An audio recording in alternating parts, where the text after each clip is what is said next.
The Battle of Yavin was the beating heart of Star Wars, the moment that turned a desperate rebellion into a symbol of hope, a single shot that changed the galaxy forever. But what if that shot never happened? What if Luke Skywalker missed? Imagine the Death Star firing before the rebels had a chance. Yavin 4 obliterated in a single flash. Mon Mothma, Dodonna, Leia, Luke all gone. The rebellion decapitated before it could even spread. A galaxy of whispers silenced in an instant. Hope not born but crushed. The Empire would not just win, it would dominate. The Death Star becomes the weapon that worked. Vader's legend grows, Palpatine's grip tightens, and fear replaces hope across every system. No redemption for Vader, no training for Luke, no rise of the Jedi. Just a galaxy locked in permanent shadow. From a storytelling perspective, Star Wars itself would be unrecognizable.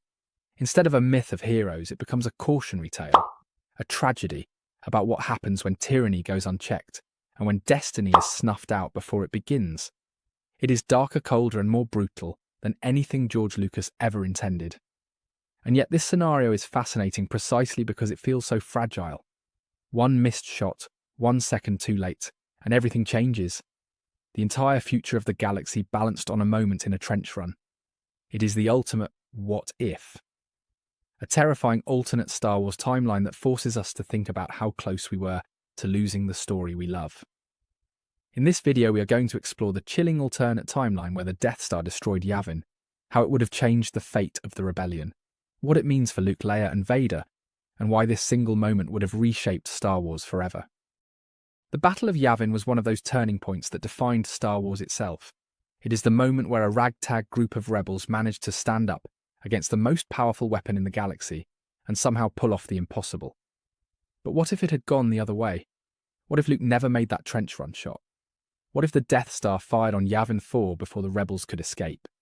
That single twist would have rewritten the entire galaxy. First, let us start with the immediate aftermath.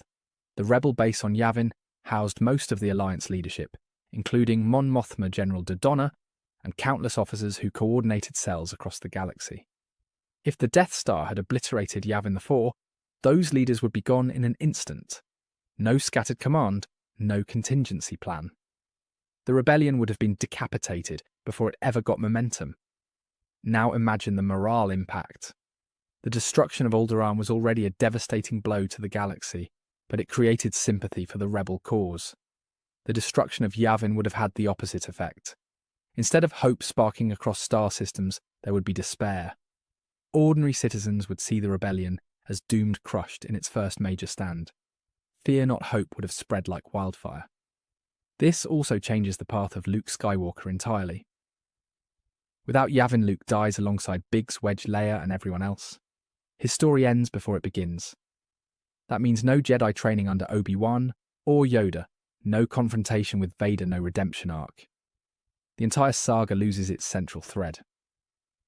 Instead of the hero's journey, we get the story of a galaxy where the hero was snuffed out at the start. Han Solo's arc would also collapse. His last-minute return to help Luke was the beginning of his transformation from selfish smuggler to committed rebel. But if Yavin is destroyed, Han never gets that chance. Maybe he and Chewie escape before the blast, but what then? They remain drifters. Smugglers may be hunted down by the Empire later. The Han we know never emerges. Leia's role changes too. She was one of the few leaders who gave the rebellion a moral centre. But if she dies on Yavin, then the movement loses its strongest public face. Her death would rob the galaxy of a figure who could rally systems against tyranny.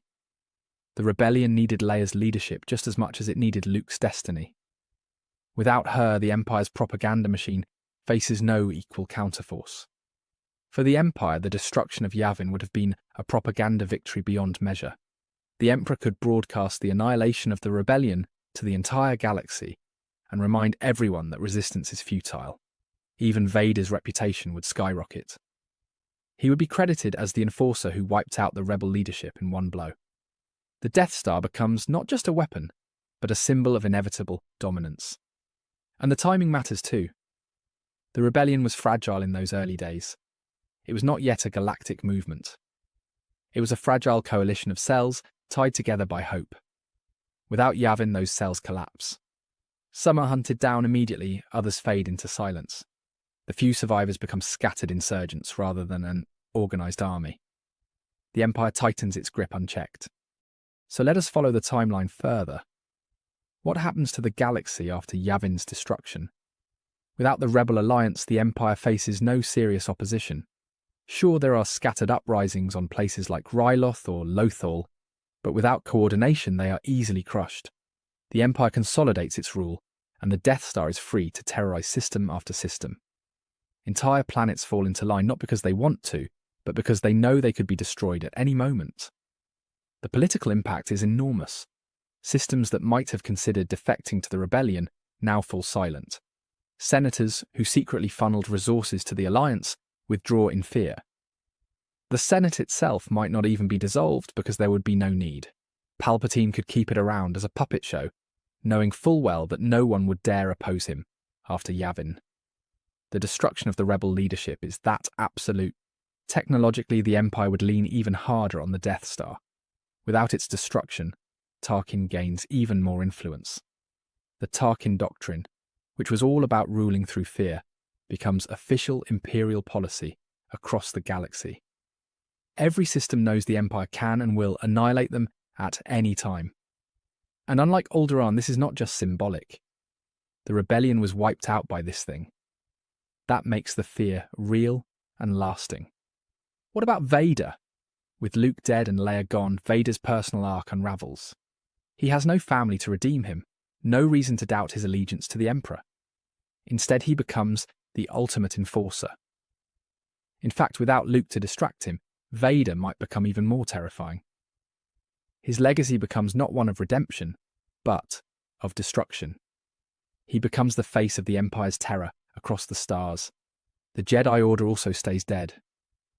Luke was the last chance to bring them back.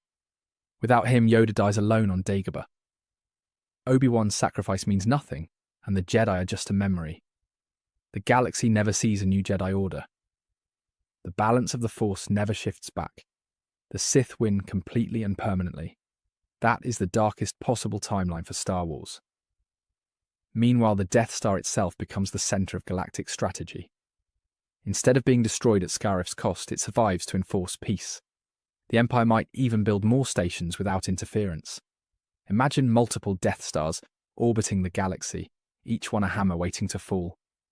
It would be a dystopian nightmare where hope never returns. There is also the question of cultural impact. The story of Yavin is one of the most inspiring myths in Star Wars. The farm boy who destroyed the impossible weapon. Take that away, and what do people have left? Just fear and silence. History would not remember Luke Skywalker as a hero, but as another victim of Imperial power. Legends would not spread about the Force, bringing hope. The galaxy's culture becomes defined by fear, not inspiration. Economically, the Empire would thrive. Resources that in the original timeline were diverted to crush rebellions now fuel expansion. Trade routes remain secure, taxation increases, and systems fall in line. It is the ultimate victory for Palpatine's vision of order. But it is also a stagnation. A galaxy ruled entirely by fear does not innovate, it obeys. Progress dies under the shadow of the Death Star. But perhaps the most fascinating part of this alternate history is how it would change Star Wars itself. Think about it. The destruction of the Death Star was not just a plot point. It was the heart of the myth. It told audiences that no matter how impossible, the odds hope could still win. If the Death Star succeeded, that myth collapses. Star Wars would become a tragedy instead of a hero's journey. From a storytelling perspective, the galaxy without Yavin is one where villains always win. Palpatine's empire becomes unshakable. Vader becomes irredeemable and the Jedi are gone forever. Audiences would be left with a saga defined not by light overcoming dark, but by darkness swallowing everything. It would still be powerful, but in a completely different way. More like a cautionary tale than an adventure. It also forces us to reconsider what made Luke's story so compelling.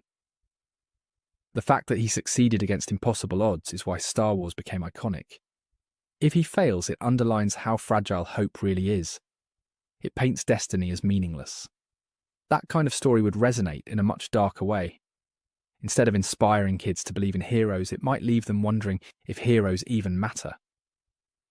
Another angle is how the rebellion's defeat shapes the legacy of other characters. Han fades into obscurity. Leia dies as a martyr without ever reaching her potential. Obi-Wan's sacrifice is pointless since it did not actually help defeat the Death Star.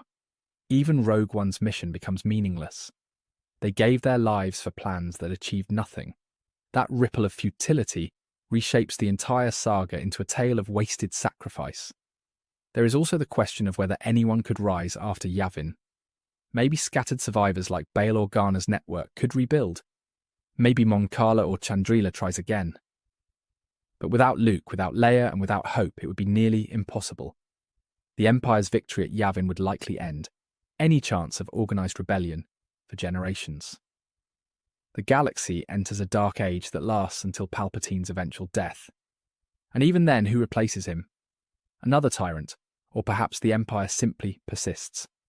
Symbolically, this alternate ending changes how we view power. It suggests that tyranny is not just possible, but inevitable. It reframes Star Wars from a story about resistance to a warning about apathy. That message might be more realistic, but it is far less hopeful. It tells us that evil can win and often does. That is a chilling idea for a saga that has always been about hope. On a meta level, it also changes the franchise. Without Yavin becoming iconic, the series might not even have spawned sequels. Imagine Star Wars as a bleak standalone film where the bad guys win. It might have become a cult classic rather than a cultural juggernaut. The destruction of the Death Star was not just important for the characters, it was important for the audience. Without it, Star Wars itself might never have become what it is today. Thank you for watching. Be sure to like, subscribe, and hit that share button. My main channel is Critical Analysis Hub, where I post Star Wars content about the movies. My secondary channel is Critical Analysis Hub Plus, where I focus on the shows of Star Wars. And my third channel is Critical Analysis Hub XP, where I post comic books. Be sure to take a moment and check them out. Thanks, and may the Force be with you.